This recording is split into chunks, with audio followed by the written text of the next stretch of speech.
With the aim of ensuring that you know about South Africa, you know where it's positioned. So we take away the myth when you go out there and say, how many elephants did you meet? That is not South Africa. It's a part of it. Most importantly, locally, and talking to you right now, is to ensure that you have the pride and you're patriotic about South Africa. Or else you're sending the wrong people to Sweden. I think you should remain home if you're not patriotic. And in the bigger picture, we have to increase the South African competitiveness in the world.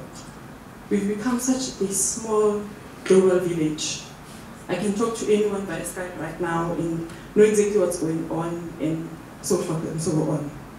However, for you to be competitive in the market, you then need to tell the market, this is who I am, this is what I offer, this is what I can do with you, which is exactly why you're going to Sweden now, because of the bilateral agreements between South Africa and Sweden.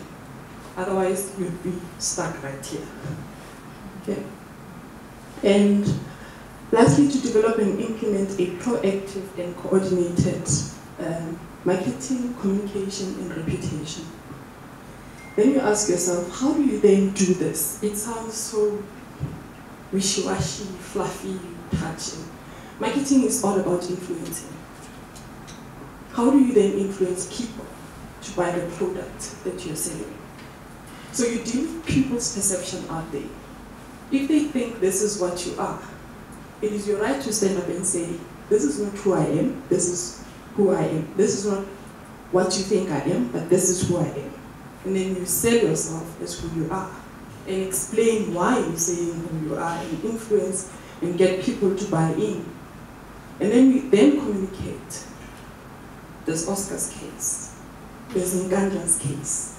There are all sorts of cases, things that want us to take our heads and put them and dig them right into the sand, but you cannot do that. As soon as you turn away, like earlier, we were talking about negative things in your life. As soon as you move away from it, it doesn't really address the issue. It doesn't go away. Instead, it says, but what's wrong with these people? So you stand up and you say, yes, Nkandla is there.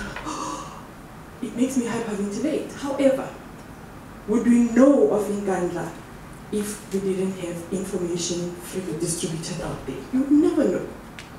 Would EFF stand in Parliament the way they stand and say, pay back the money? Because we've got a good democracy going. Things happen. However, it's the way you say it, how you say it, and who you say it to that's very important.